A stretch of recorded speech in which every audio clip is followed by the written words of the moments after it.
రాజకీయ చరిత్రలో ఆయన ఒక అధ్యాయం. పదవులకే వన్నె తెచ్చిన నాయకుడు, ప్రత్యర్థుల గుండెల్లో గుబులు పుట్టించిన, పేదల గుండెల్లో డాక్టర్గా కొలువైన మనిషి. ఆయనే పల్నాటి పులి డాక్టర్ కోడెల శివప్రసాదరావు.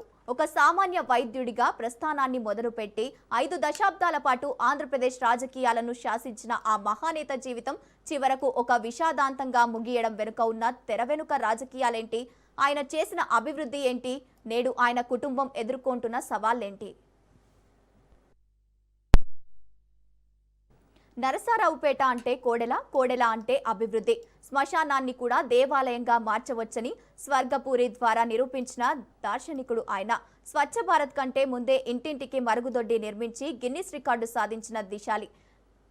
కోటప్పకొండను రాష్ట్ర స్థాయి ఆధ్యాత్మిక క్షేత్రంగా తీర్చిదిద్దిన ఆ పుణ్యమూర్తి ప్రస్థానంలో ఎన్నో మైలురాళ్లు ఉన్నాయి.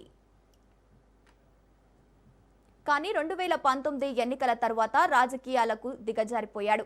ఒక స్పీకర్ స్థాయి వ్యక్తిపై అసెంబ్లీ ఫర్నిచర్ దొంగిలించాడని నీచమైన ఆరోపణలు, కేటాక్స్ పేరుతో ఆయన కుటుంబంపై జరిగిన మైండ్ గేము ఆత్మాభిమానం కలిగిన ఆ పులిని తీవ్రంగా గాయపరిచాయి. వైసీపీ నేతల విమర్శలు తట్టుకోలేక ఆ ఒత్తిడిలో ఆయన బల్వన్మరణానికి పాల్పడటం రాష్ట్ర రాజకీయాల్లో ఓ చీకటి రోజుగా నిలిచింది.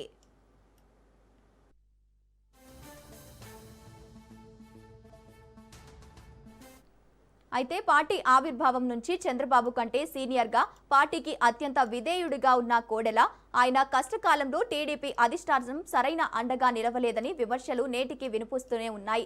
ఇటీవలే సీట్ల కేటాయింపులో గాని, పార్టీ కమిటీలో గాని కోడెల కుటుంబానికి ప్రాధాన్యత దక్కకపోవడం ఆయన అనుచరులను కలిచివేస్తోంది.